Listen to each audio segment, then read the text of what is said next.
But our top stories this evening: the next time you want to grab a burger in Kerala, you might have to think twice.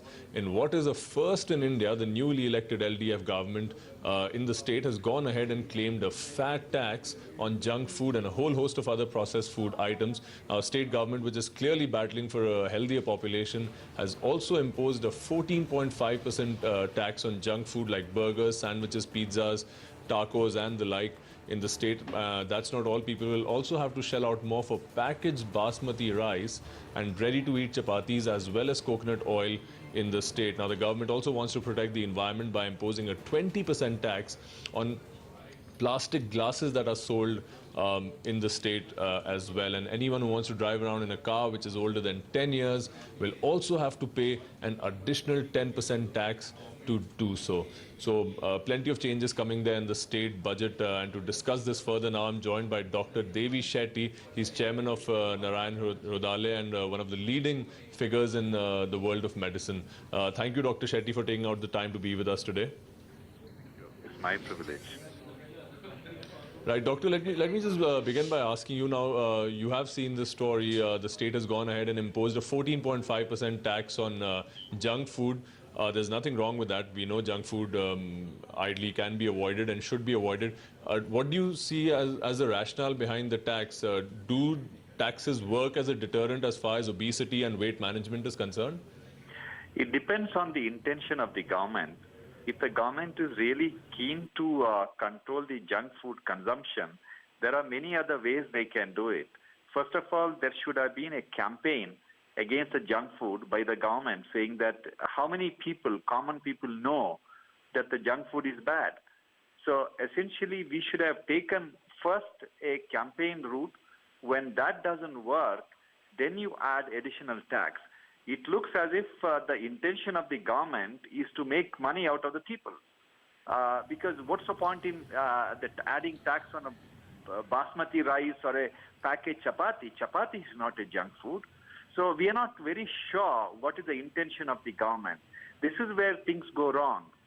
Yeah. Right, doctor. And in fact, you do have a point there. Now, what we've seen in other countries, Denmark and Hungary and Mexico, what they have done is they've gone ahead and taxed sugar-based drinks. In fact, now they've even included diet drinks as well in that. So, for example, Mexico imposes a 10% tax on sugar drinks. They have also seen sales go down. That, in fact, has not happened here. So, out of all the junk food items that have been taxed, sugary drinks have been left out. I mean, what seems to be the reasoning behind that? See, if you ask me, more than the junk food, it is the sugary drinks which have absolutely no relevance to food consumption is spared, which is not right. Yeah. So these are all these things doesn't spell good about the intention. Also, doctor, in your experience, for example, now a 700 rupee pizza becomes an 800 rupee pizza. Does it actually serve as a preventive measure for someone who is inclined towards eating that type of food? I don't think 10%, 12% will make a big difference. But it will make a difference if the government, along with that, campaign to people that these are all bad stuff which should be avoided and what are the complications, what it can lead to. That part hasn't been done effectively. Only after doing that, you add additional financial burden, then it will certainly work. But we haven't done our groundwork. I mean, we really haven't done our homework properly to educate people. Educating people is that this is a penalty. Penalty should be given when the information, knowledge doesn't work. So that is the second level penalty. First level is education. We should concentrate on educating people first. I am all for any of the penalty against junk food. I support the government, but then it is done in a bit of a hasty manner. Right, you do believe it's a sort of a knee-jerk reaction, and there should have been more focus on marketing against the ill that junk food brings, especially to children. And marketing junk food, there should be restrictions on marketing junk food, perhaps, especially to children who are in formative years, perhaps. Yes, you're right.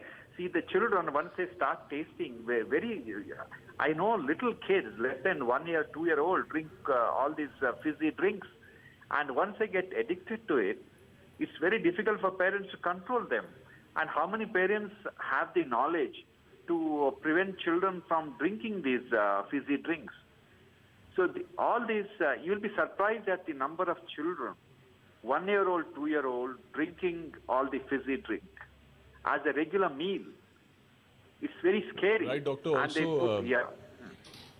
Yes. right, doctor. Now you have been you have worked with people of all income brackets. In fact, there are anecdotes where you've actually even given your services for as little as 10 rupees. Now, if you bring that into context, how many of these people have access to pizzas or burgers or junk food in general? I mean, most of these people who might also be suffering ill health don't have access to all these. So what is the rationale behind a move like this where a large section of the population does not have access to things? So essentially what this boils down to is a punishment for franchise owners. Don't you think so? See, today junk food is even reaching the working class people. It is not confined to really affluent people. Because if you look at the obesity today, in good old days, obesity was a problem of the rich people. Today, most of the obese people are working class people. So the accessibility of junk food has definitely extended to the working class, and it's a matter of time before it will extend to the poor people as well. Because if you really look at the cost of junk food, it is very cheap. You can have a healthy meal with junk food for less than 100 rupees. Right, Doctor. Thank you so much for joining us with your insights and input on this important story. We really appreciate your time on the show today.